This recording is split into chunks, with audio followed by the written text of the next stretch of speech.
Breaking news sa naging weigh-in ni Terence Crawford versus Israil Madrimov. Tumimbang si Crawford ng 153.4 pounds samantalang si Madrimov naman ay tumimbang ng sakto 154 pounds. So parehas pasok sa 154 pounds limit sa super welterweight. Kaya naman tuloy na ang laban nila bukas.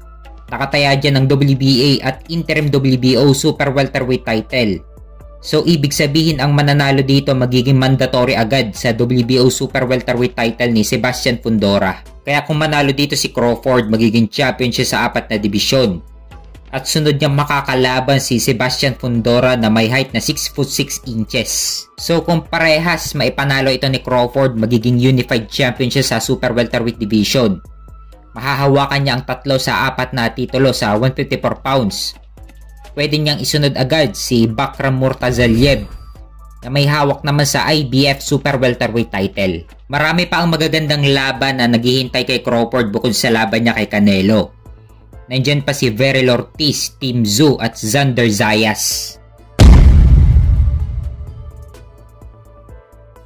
Sa kabilang banda naman, ang weigh-in ni na WBA Super Lightweight Champion Pitbull Isaac Cruz versus Jose Valenzuela.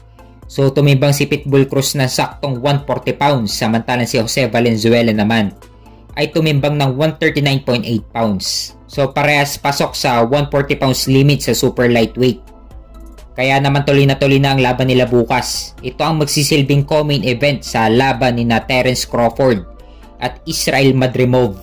Kung may panalo ni Pitbull ang labang ito, pwede siya makipag-unification kay IBF Super Lightweight Champion Liam Paro na hawak ni Eddie Hearn o kaya kay WBO at The Ring Magazine Super Lightweight Champion Teofimo Lopez.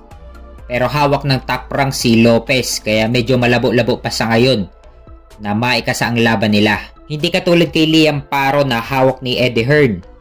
Pwedeng maikasa ang laban nila lalo na't ipapalabas na din sa The Zone ang laban ni Pitbull Cruz. Kaya abangan din natin ang laban nila bukas. Nakataya dyan ang WBA Super Lightweight title ni Pitbull Isaac Cruz.